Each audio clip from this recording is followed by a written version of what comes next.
أعوذ بالله من الشيطان الرجيم.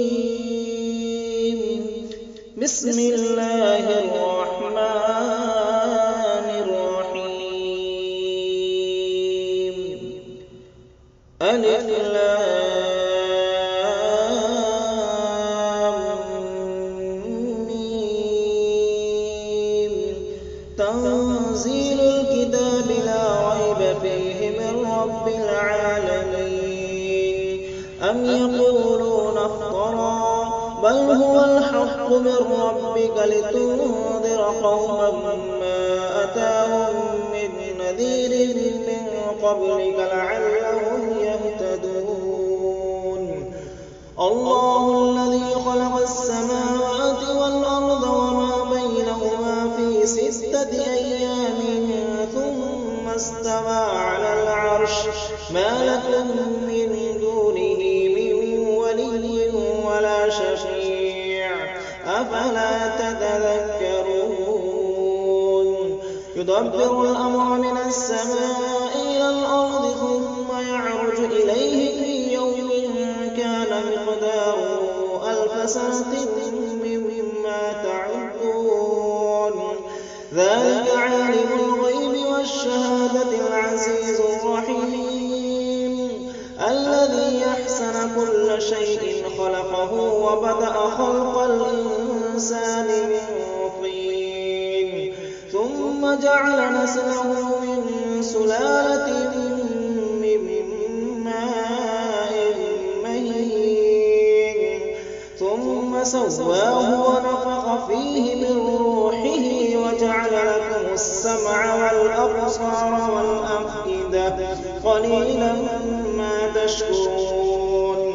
وقالوا أئذا ضللنا في الأرض أئنا لفي خلق جديد بل هم بلقاء ربهم كافرون. قل يتوفاكم ملك الموت الذي وكل بكم ثم إلى ربكم ترجعون. ولو ترى إذ المجرمون ناكسوا رؤوسهم عند ربهم ربنا أبصرنا وسمعنا فارجعنا نعمل صالحا إنا موقنون.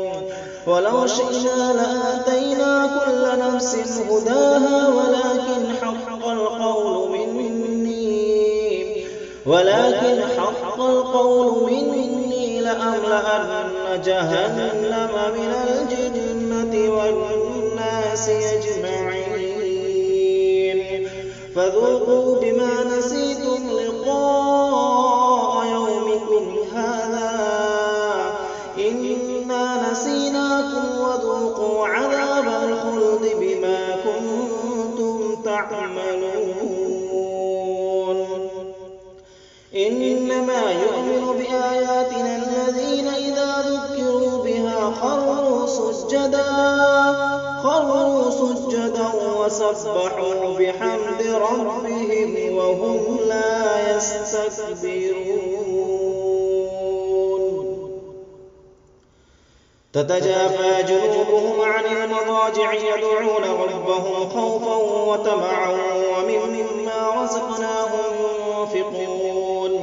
فلا تعلم نفس ما أخفي لهم من قرة أعين جزاء بما كانوا يعملون. أفمن كان مؤمنا كمن كان فاسقا لا يستوون. أما الذين آمنوا وعملوا الصالحات فلهم جنات المأوى نزلا بما كانوا يعملون.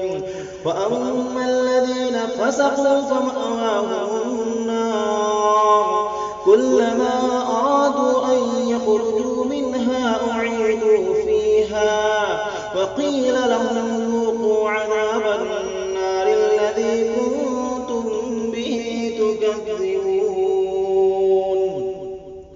ولنذيقنهم من العذاب الأدنى دون العذاب الأكبر لعلهم يرجعون.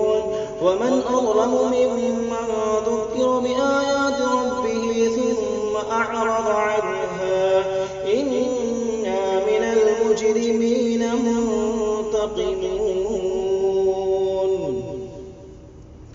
ولقد آتينا موسى الكتاب فلا تكن في مرية من لقائه وجعلناه هدى لبني إسرائيل وجعلنا منهم أئمة يهدون بأمرنا لما صبروا وكانوا بآياتنا يوقنون إن ربك هو يفصل بينهم يوم القيامة فيما كانوا فيه يختلفون أولم يهد لهم كم أهلكنا من قبلهم من القرون يمشون في مساكنهم إن في ذلك لآيات أفلا يسمعون أولم يروا أنا نسوق الماء إلى الأرض الجرز فنخرج به زرعا تأكل منه أنعامهم وأنفسهم أفلا يبصرون ويقولون متى هذا الفتح إن كنتم صادقين قل يوم الفتح لا ينفع الذين كفروا إيمانهم ولا هم ينظرون فأعرض عنهم وانتظر إنهم منتظرون. चूँकि सजदा की आयत तिलावत की गई है इसलिए सामिईन पर सजदा वाजिब है।